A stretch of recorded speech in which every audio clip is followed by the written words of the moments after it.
Okay, first of all, it's good to be back. I was out in Vancouver, Washington. Oh, kids, it's Sunday school. Get out of here. Leave now. There they go.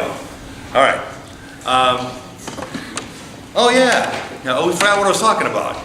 I went out to Vancouver, Washington to visit my daughter, Haley.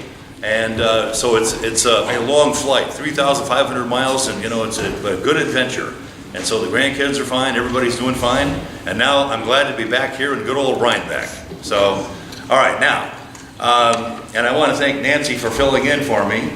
I appreciate it, and she got rave reviews all across the country on Facebook. So thank you. Yeah. Another quick thing: the whole front is big mayhem here. Mark Long has been busy working, and he put a new insulated wall behind the organ. Now, what's bad about this, it looks like it's always been there. It blends right in. That's how good it was. But there is a wall there, and it's insulated, so Joe's going to be happy now. Excellent. So the old bones will be warm as you're playing the organ here. So, excellent. We thank Mark for that. All right, now, let's get down to work. We have a lot to talk about today. First of all, what day is it today? January the 6th. What does that mean? Today is Epiphany Day. Now, it's been appropriate for you to say Merry Christmas up until today. So it's the 12 days of Christmas, right? So in the commercial world, they can't wait. December 25th hits, the next day everything is 50% off or more. They try to, and they already have the Valentine's Day stuff set up, right? They're always like thinking ahead. Well, the Christmas, December 25th is the first day, so you're supposed to celebrate or commemorate Christmas for 12 days, right? 12 days of Christmas, like Hanukkah or Kwanzaa or something, right? It's not just a one-day event. And the end of Christmas is January the 6th, which is Epiphany, the visitation of the Magi. Now, in Northern European countries, we don't really make a big deal about this, but in the Caribbean and South America, this is a huge day. If we were doing this right, we'd have like a parade through the streets of Rhinebeck and, make a big deal about this.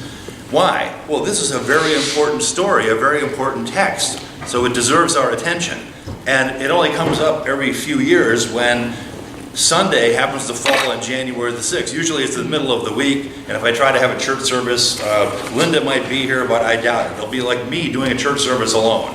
So I'm glad that we have this day to talk a little bit about this. First of all, our text is taken from Matthew chapter 2, beginning with verse 1. So you can follow along here. Now, we're not working in Luke, this is Matthew. What does that mean? Matthew puts a special emphasis on the Jewish roots of Jesus. So if you read Matthew chapter 1, verses 1 through 17, you know this one already because I talk about it all the time. It's the genealogy of Jesus. 3 sets of 14 generations. This is the gospel of Jesus Christ, the son of David, the son of Abraham. Boom, boom, boom. 3 sets of 14 generations. Okay?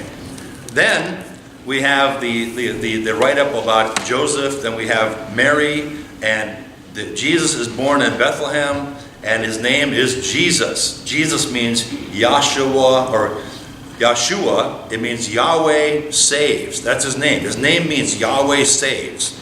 Now, here we are at Matthew chapter 2, verse 1, and we have an anchor point, a historical anchor point, right? So before all of Matthew chapter 1, you don't quite know what they're talking about. All of a sudden now, we have a historical anchor point here. And what is that? In the time of King Herod. Stop. Who is he? Now remember, in your Josephus, you want to make sure you know about Herod. There's a family dynasty of Herods. See this? This chart right here? Those people are all Herods. It's kind of like the Kennedys. It's a big family tree here. Herod the Great is up here at the top of the chart. He had 10 wives at various times. And his favorite wife, in a fit of rage, he murdered her. And then he had great regret, and it made him even crazier. He had numerous sons, and of course the sons after he died kind of struggled for who gets to inherit the kingdom after him. So this is the family of Herod. Now why is he called the Great? Josephus calls him the Great not because he was a great guy who you'd like to hang around with, but because he was a great builder. He was the one who started the rebuilding of the Second Temple in Jerusalem, a remodeling job that got out of hand. But he also built ports, he built castles, fortresses, projects all over the place. Kind of like Hitler. Hitler is a builder and a destroyer at the same time.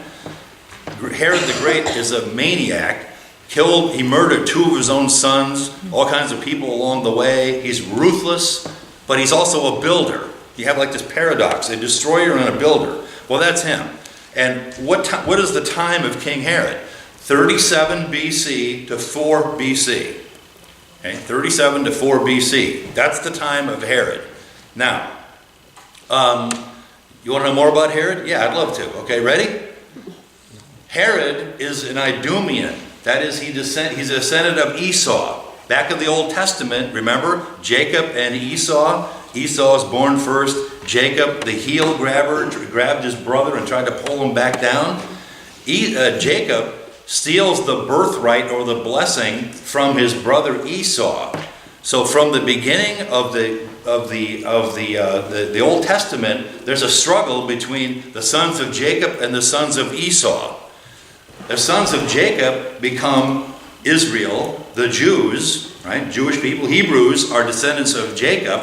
Esau is the father of Idumeans. That's like a rival ethnic group that's kind of like to the south of Jerusalem. So from the time of the book of Genesis, it's like 1,000 years, 2,000 years of fighting and struggling between Jacob and Esau and their descendants. Well, what did the Romans do?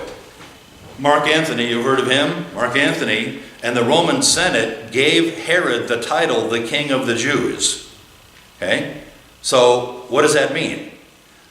Is he the King of the Jews? No. You have to be of the tribe of Judah to be the King of the Jews. So he's a fake. He's a pretender who's like plopped into place by the Romans. He's illegitimate, in other words. You can't be the King of the Jews. You have to be of the tribe of Judah.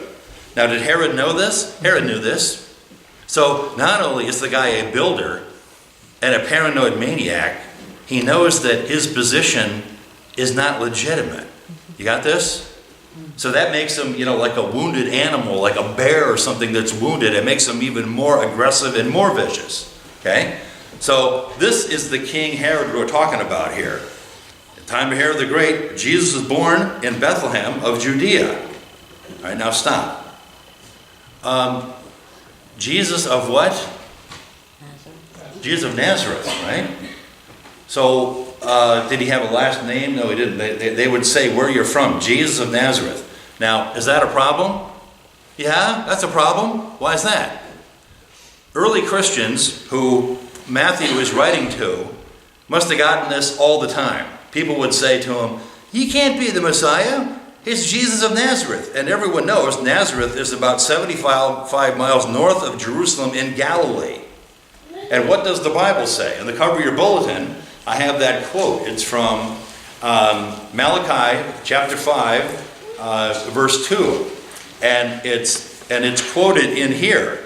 It says, "And you, O Bethlehem, in the land of Judah, are by no means least among the rulers. You have from you has come a ruler who is the shepherd of your people Israel." You got that?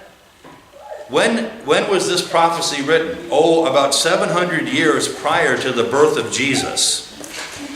A long time ago, right? So, did people who were alive at the time of King Herod know that the Messiah is supposed to be born in Bethlehem? Yeah, it's widely known. Everybody knew that.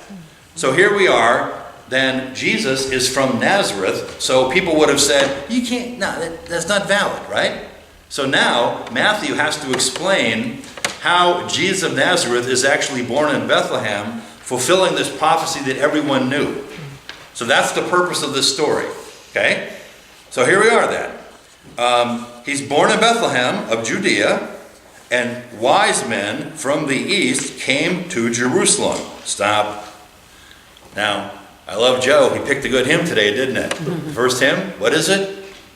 We three kings of Orient are raising the price of gas for your car. What a great song, right? One of my favorite songs. I wait years for this to come up, right? All right, now, ready?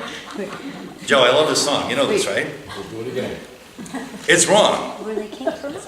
No, were they kings? Other than that, it's a good song. Wait a minute. Were there three? Other than that, it's a good song. No, there weren't three and they weren't kings. Right? Well, why do we think there were three? It's a good number. That's all right. Yeah, we like three. The Trinity number. Ready? Because there were three gifts. Gold, frankincense, and myrrh. That's the three. Right? And the kings, that comes in, it's kind of like inferred that kings from the east, right? So you could call this sermon 5 Kings today, right? No, because we have King Herod, the 3 kings, and Jesus, who's the true king. So it's really the 5 kings story, okay? But they weren't kings. Instead, they were magi, right? What does that mean? Wise men, right? Wise men is not like, a gangster thing, No, wise men, the word wise means magi, magician, right? So what does that mean? They're from the east, so they're from like Persia and Babylon, right? Now stop. You're familiar with the 16th century, right? The scientific revolution, okay? What does that mean? The scientific revolution is where you go like this. Prior to the 16th century, astrology and astronomy are the same thing. People like Sir Isaac Newton, the great astronomer, he was also into astrology. And now we have a clean break between astrology and astronomy. Or alchemy and chemistry are the same thing. Alchemy, you try to find the elixir of life. You try to turn base metals into gold. Well, Isaac Newton was also into alchemy, right? So today, modern science, we have a split between metaphysics, pseudoscience, and real physics. Scientific revolution. Now, if you go down to Marist College, knock on the door, and you go, yes, I've been thinking about going to college. I don't mind paying $45,000 a year room, board, and tuition. I want to major in astrology or alchemy. Do we have an astrology or an alchemy department? No, that's at Bard. No, no. Why is that? Well, because it's pseudoscience. It's like who does astrology?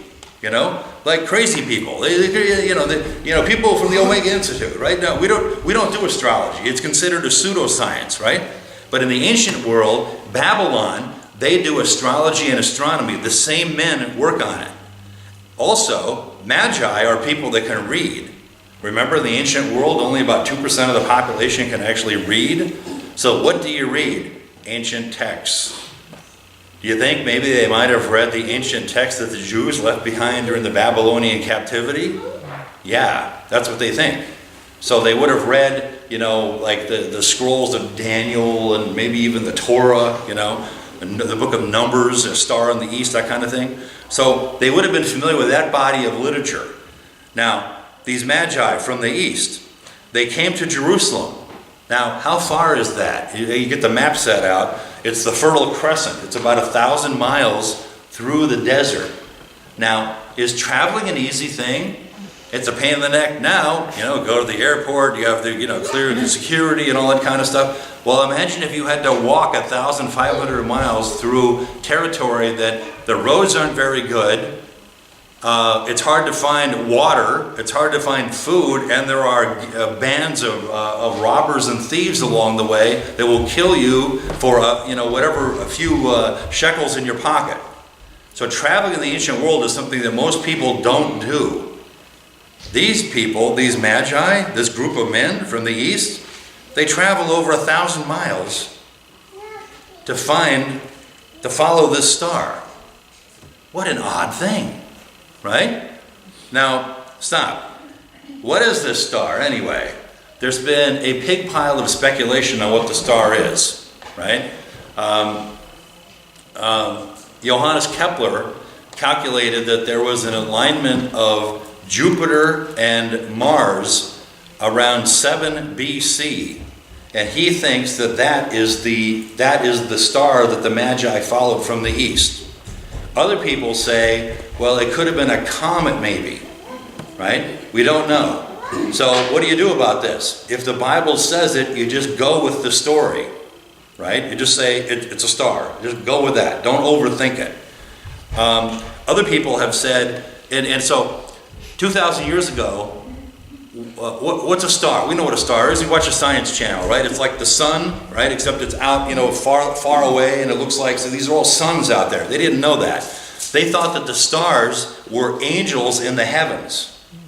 So in other words, they would have followed a guiding angel, that sends a sign, and follow that angel. That's what they would have been thinking when they saw a star.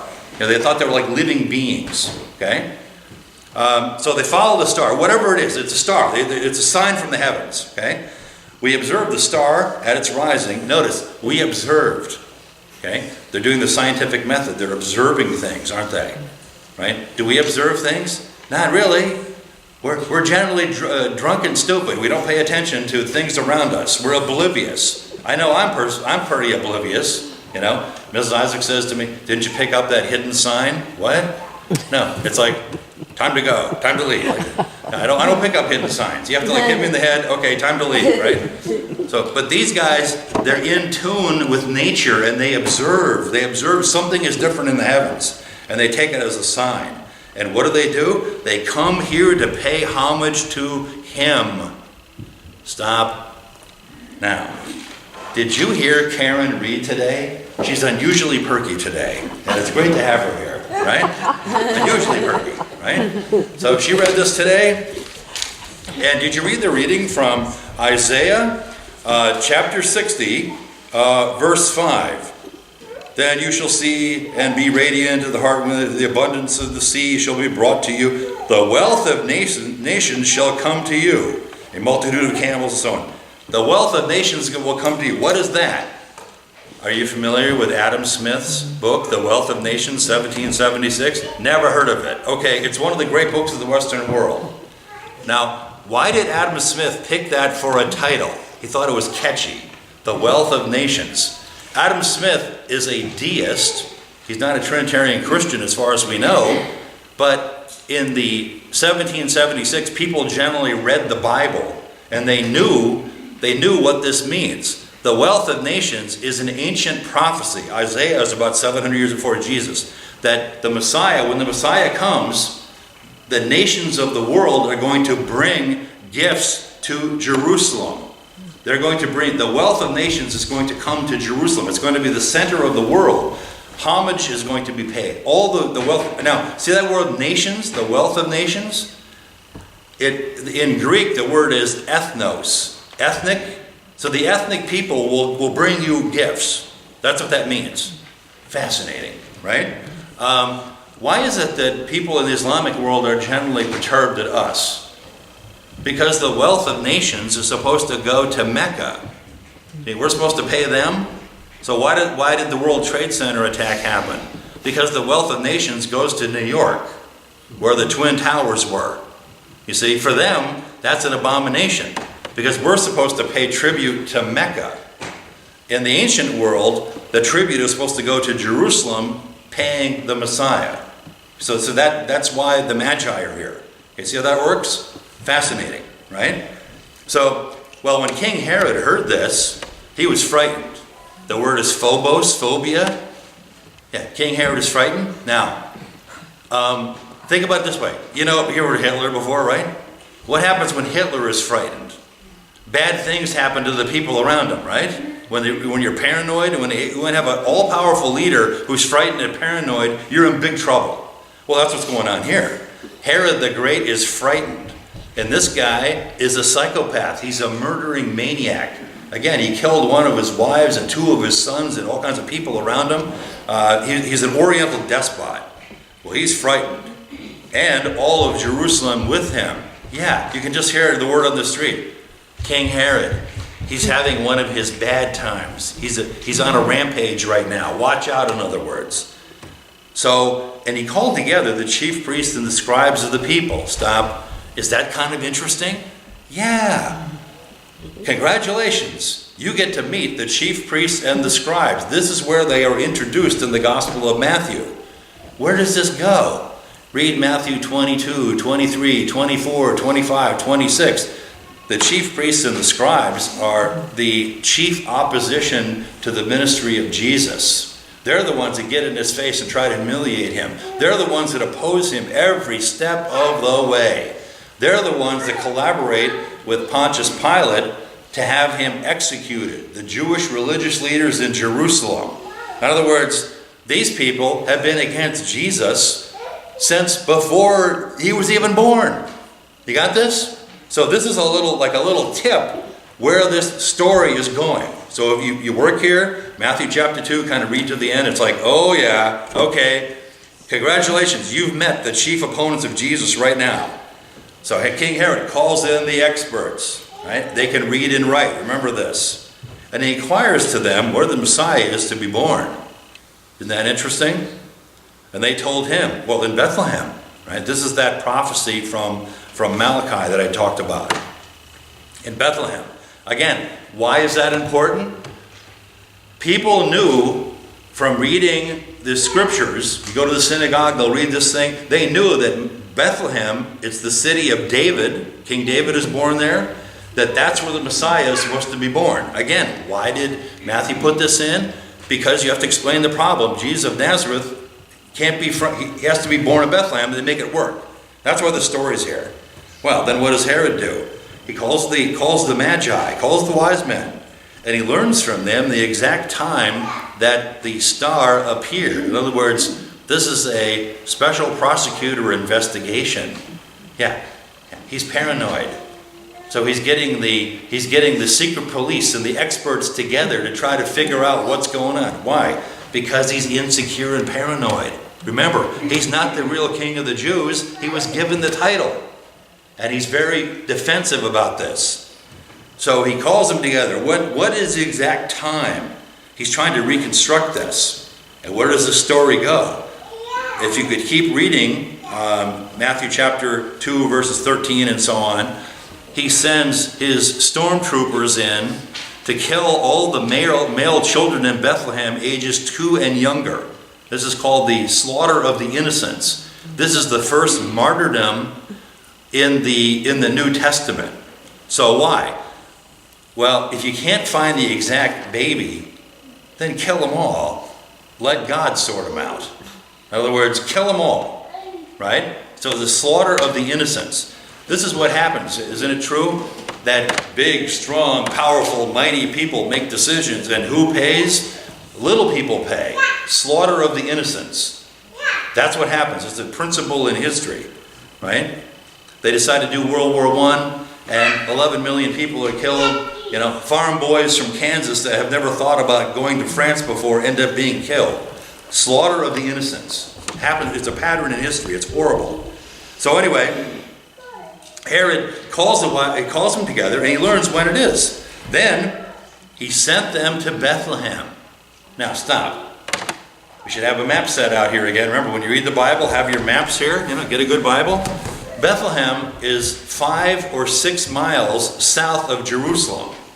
So in other words, that's like from here to the Moose Lodge in Hyde Park, right? Right down there. Okay? So is it 1,000 miles? No, it's 5 or 6 miles. You can walk that, right? It's right down here. Okay? So he sends them down to Bethlehem. And what happens? He says, go down there and go and search diligently for the child. Isn't that interesting? Find that kid. Why is that? And when you have found him, bring me word that I might go and pay homage to him. In other words, Herod is a lion skunk. He's a type of the Antichrist, in other words. An opponent against Christ and against God. I want to pay homage to him. Again, is this consistent with Herod's behavior? Yeah. When you read Josephus, he has long passages about Herod. This is the kind of stuff he would do all the time. The ends justifies the means. It doesn't matter if you lie, cheat, and steal. As long as you win, that's all that matters. That's what Herod thinks. Right?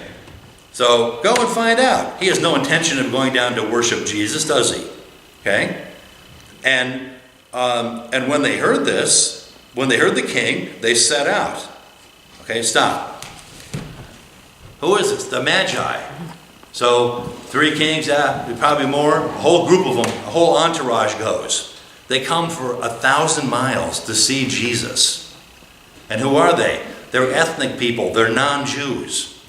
Right? These are people from like way out there. They're Persians. They're Arabs. They're people from way over there. Right? And so they come. Right? And they're ahead of them. The star leads them to the place, and it stops over the place where the child is born. What do you do with that? Do stars stop over places? No. I mean, isn't that weird?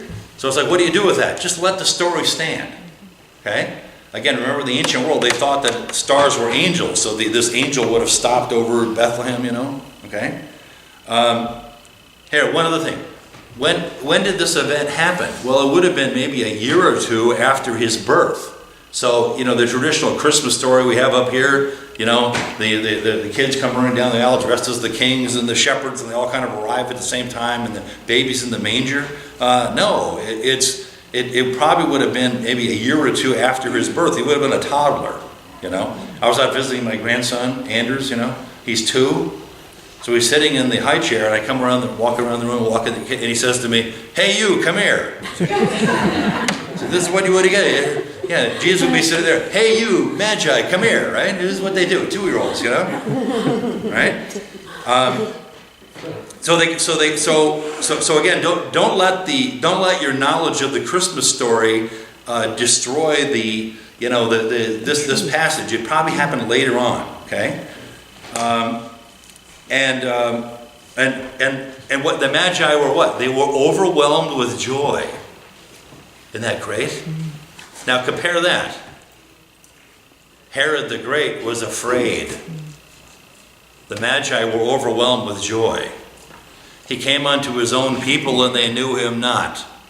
The chief priests and the scribes, what did they do? Nothing. They knew that passage. They probably didn't even have to look it up. They knew it. They had it memorized. That the Messiah is going to be born in Bethlehem. Well, wouldn't you think if you devote your whole life to studying the Bible and studying the sacred scrolls, if you had information, okay, there's Magi that are here. They came from 1,000 miles away. The king wants to know where the Messiah is born. There's some kind of a sign in the heavens. Wouldn't you say, you know what, I'm probably going to take off tomorrow and maybe walk 5 miles down to the Moose Lodge and check it out myself? Why didn't they check it out? Because they don't want a Messiah, right? Chief priests and scribes, they have it made. They got a job, they got a paycheck, they have a retirement fund, they're all set to go. They don't want a Messiah. Well, who are the people that welcome Jesus? The shepherds, right? The Samaritan woman at the well, poor people, Amoretsan people of the land didn't have any money to pay the temple tax. They all welcomed Jesus. There were so many people that followed him. Remember the story? He had to be on a boat off the shore because he was being like crowded in by all the people. However, the powers that be, we don't want a Messiah. For them, the coming of the Messiah is bad news. You see that? Herod is afraid. Why? Because he's going to lose his position that he shouldn't have had to begin with. Right? And the chief priests and scribes, they get paid. What do they get? They don't bother to walk 5 miles down the road. These other people, the wrong people, worship Jesus. They come from over 1,000 miles, and they're filled with joy when they see this sight, this baby. Okay? Now, keep going here because it gets really interesting now. And they entered the house. What did they enter? Yeah, the word is oikos, O-I-K-O-S, the yogurt. Yeah, isn't that amazing? Oikos yogurt. Why did they call it oikos yogurt? Because if they called it house yogurt, nobody would buy it. You put the name on it, it's like, oh, it's Greek, it's got to be really good. Yeah, oikos means house yogurt, that's what it means. So they enter the house. Now, yeah, but I thought he was born in a manger. Thank you very much, Pastor Mark. You ruined Christmas for me again. No. The manger situation is probably temporary. When the crowd died down, they got a little more permanent domicile here. So it's a house. Okay? And they saw the child with Mary, his mother. What? You did it again, Pastor Mark. You ruined Christmas for me. Thank you very much. Why? Because there's no Joseph here. Isn't that weird? Does anybody want to know why Joseph is not here? Yes. He's probably working, right? I don't know. Nobody knows. No, Joseph is not here. Now, why is that? Well, again, in Matthew chapter 1 through 17, Joseph is in the genealogy. The legal title of King of the Jews goes through Joseph. But in the story, the emphasis is on Mary. Very interesting. No Joseph. In fact, Joseph disappears. This is kind of like his last appearances in Matthew 1. He's gone. So he's not at the cross. He's gone. There's no Joseph. Why? Because the emphasis is on Jesus, who is the King of the Jews, not Joseph. So his life is diminished or disappears, and the stress is on Jesus and on Mary, the mother of our Lord. Very, very interesting. So they show up, and there's the child with Mary, and what do? They knelt before him and paid him homage. Again, the wealth of nations. People are going to come from all over the world to kneel and pay homage to the King of Kings and the Lord of Lords. That's Jesus. What an amazing story. And what do they open their treasure chests. Again, this is a fulfillment of the prophecy that Karen read here in Isaiah and many other places, that the nations are going to pay tribute to the Messiah, in the son of David, in other words. Where is the tribute going at this time in history? It's going to Rome, right? It's not going to pay the son of David or King David ruling in Jerusalem. So this is messianic prophecy here. So they open their treasure chest and they offer him gold, frankincense, and myrrh. This is where the three kings come from again. Now, my theory is this. There could have been 30 or 40 of these magi, right? Why is that? They're Lutherans. How do I know you're Lutherans? Because we go together on the gift. You know, like 10 of them paid for the gold, 10 of them bought the frankincense, 10 of them bought the myrrh. You have 30 magi there, right? Thrifty Lutherans. We put the money together, you know? So they're not just three. No, they're Lutheran kings, right? So the three kings come from the gifts. And people have written, you know, gold is a gift for king. Frankincense is a gift for priest. Incense you burn in a temple. Myrrh is really an inappropriate gift to give a baby. Well, what's it for? When you're dead, right? You're dead, okay? They take this myrrh. It's kind of like, smells nice, like Ben Gay or something, but it's sticky, and you put it on your body, and then it holds the bandages on when they make a mummy. They wrap you up and place you in your tomb. So it's like, I can't help that. That's the cutest kid I've ever seen. Here's some embalming fluid.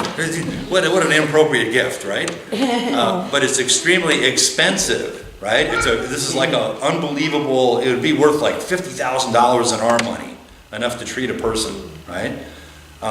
So myrrh. So what is Jesus born to do? He's not born to give us the Sermon on the Mount. He's not a moral and ethical teacher. He's born to die on the cross for our sins. So again, from the beginning, the story begins and ends at the same place. The chief priests and the scribes are his opponents. The world rejects him and wants to kill him. And here he has a gift of myrrh as a baby. What do you think Mary thought? She pondered these things in her heart. Right? Isn't that amazing? Gold, frankincense, and myrrh.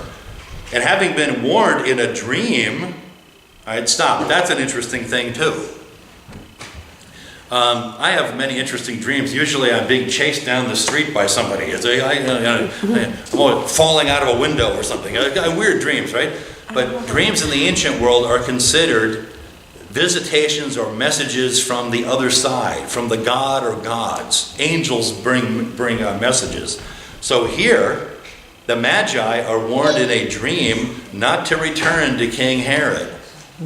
Isn't that interesting? Don't tell him. Why is that? Because God or the gods or angels are protecting this Messiah, this special kid, this special baby. See? The special baby's under protection of God. So when you read the story, you should say, wow, that doesn't happen to me, right? But God is protecting the Messiah. In other words, this is another way of saying that Jesus is the real deal. He has, God and angels are protecting him even when he's 2 years old and can't protect himself. Okay?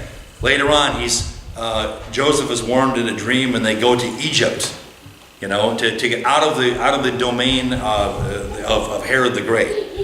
So having been warned, they left for another country by another road.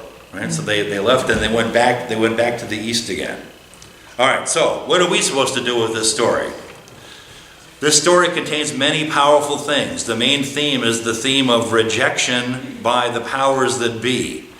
Jerusalem, the chief priests, the scribes, King Herod, the Romans. No, they don't want the Messiah. They want the world to maintain the status quo.